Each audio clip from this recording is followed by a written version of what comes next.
Yes, let's continue. Let's continue. Something did pop up my screen. I did not like to record because I copy some video. So let's get a little bit to drink. Then let's continue. I think so. I have to think the record 25 minutes, and the video splits every 20 minutes. So I'll go a few pages back. I have to remember to delete. Oh, something is smelling here. I know what is smelling here. But I just made food yesterday.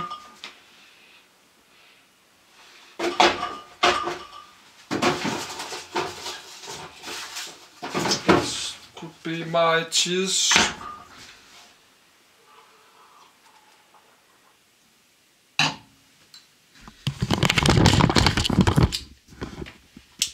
But let's try continue.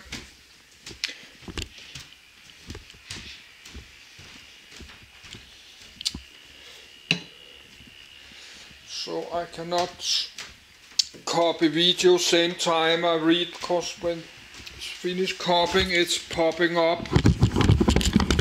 Something is popping up in front here. So let's try finish reading this.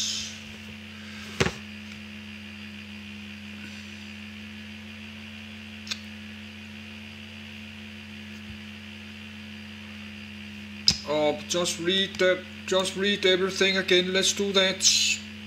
Read everything again, then I delete one video.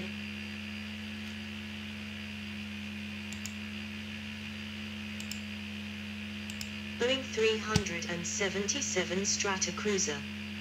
From Wikipedia, the free encyclopedia. Boeing 377 Stratocruiser Pan Am Stratocruiser San Francisco.jpg.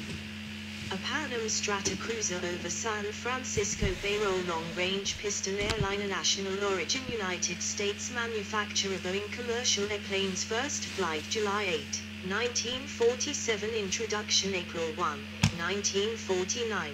With Pan American World Airways retired 1963, status retired, primary user Pan American World Airways, number build 56, 1, 2. Developed from Boeing C-97 straight-off-freighter variants, Aerospace Lines Pregnant Guppy, Aerospace Lines Super Guppy, Aerospace Lines Mini Guppy. The Boeing 377 Stratocruiser was a large long-range airliner developed from the C-97 straight-off-freighter military transport, itself a derivative of the B-29 Super Fortress. The Stratocruiser's first flight was on July 8, 1947. 3. Its design was advanced for its day. Its relatively innovative features, though neither completely new, included 2 passenger decks and a pressurized cabin.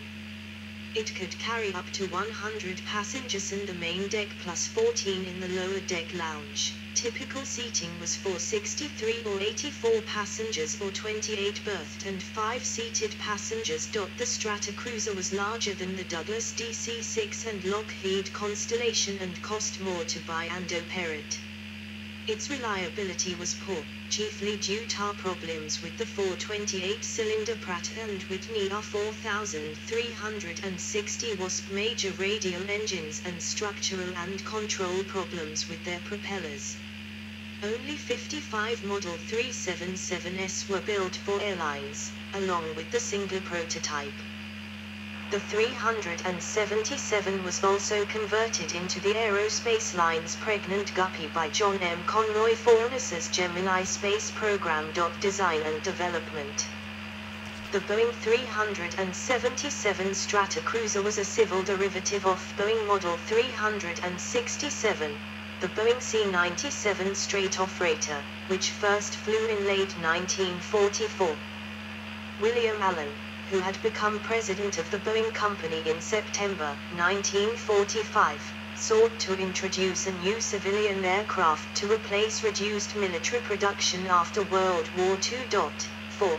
Boeing saw in the large-bodied, fast, and long-ranged military transport potential for a passenger aircraft suited for premium service on long transoceanic routes, expanding on the precedent set by their Boeing 314 Clipper with Pan American World Airways. Despite a recession in late 1945, Allen ordered 50 Stratocruisers, spending capital on the project without an order from an airline customer. 5. His gamble that customers would be interested in Boeing's unique and expensive new airplane turned out to be correct for a brief period. The Boeing 377 production line berths and seating aboard a 377 on the 29th of November, 1945 Pan American World Airways, PANAM, became the launch customer with the largest commercial aircraft order in history, a $24,500,000 order for 20 Stratocruisers. 5. Earlier in 1945 a Boeing C-97 had flown from Seattle to Washington, D.C. non-stop in 6 hours and 4 minutes. With this knowledge, and with Pan Am President Juan Tripp's high regard for Boeing after their success with the Boeing 314 Clipper, Pan Am was confident in ordering the expensive plane. 5. 6. The 377 shared the distinctive design of the C-97, with a double-bubble fuselage cross-section, resembling an inverted figure 8 with 6,600 foot cubed, 187 cubic meters, of interior space shared between two passenger decks. Outside diameter of the upper lobe was 132 inches compared to 125 inches for the DC-6 and other Douglas types, and 148 inches for today's 737. The lower deck served as a lounge, seating 14. The 377 had innovations such as higher cabin pressure and air conditioning. The superchargers on the 4 Pratt & Whitney R4360 engines increased power at altitude and allowed constant cabin pressure. 7. The wing was the Boeing 117 airfoil. In all, 4 million man-hours went into the engineering of the 377. 8. It was one of a few double-deck airliners, another being its French contemporary, the Breguet de Expanse, as well as Boeing's own 747 and the Airbus A380.